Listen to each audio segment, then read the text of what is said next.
You are listening to Christian Audio's production of The Heaven Promise, Engaging the Bible's Truth About Life to Come by Scot McKnight. This book is read by Jay Greener.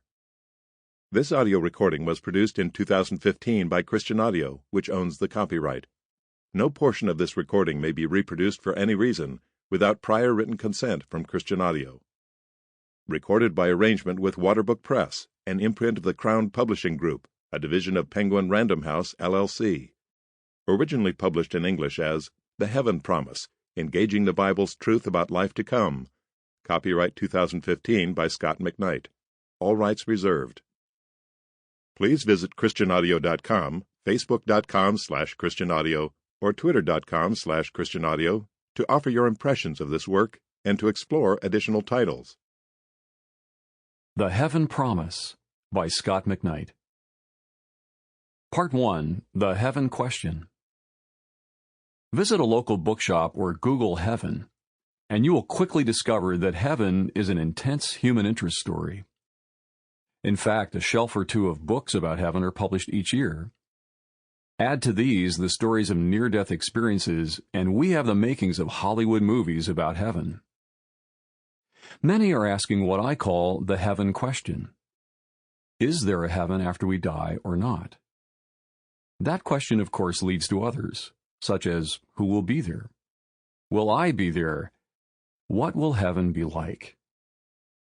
But others are asking an entirely different question. Shouldn't we be focusing on life now, and living for the kingdom now, and making the kingdom more of reality now? That question must be answered with a firm yes. But before we move on, we have to get a stronger grip on what the Bible means by the word heaven.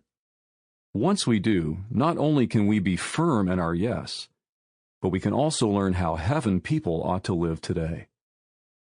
Talk about heaven excites the imagination of many people, some of whom just might surprise you. Chapter 1. Surprising Places. Some children, an atheist, authors, a movie star, and questions. Guesses, of course, only guesses. If they are not true, something better will be. C.S. Lewis.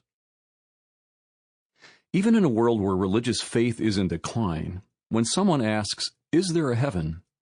most people have an answer or at least a guess. Some are astonishingly bold about what they think heaven will be like and who will be there. We often hear responses that surprise us.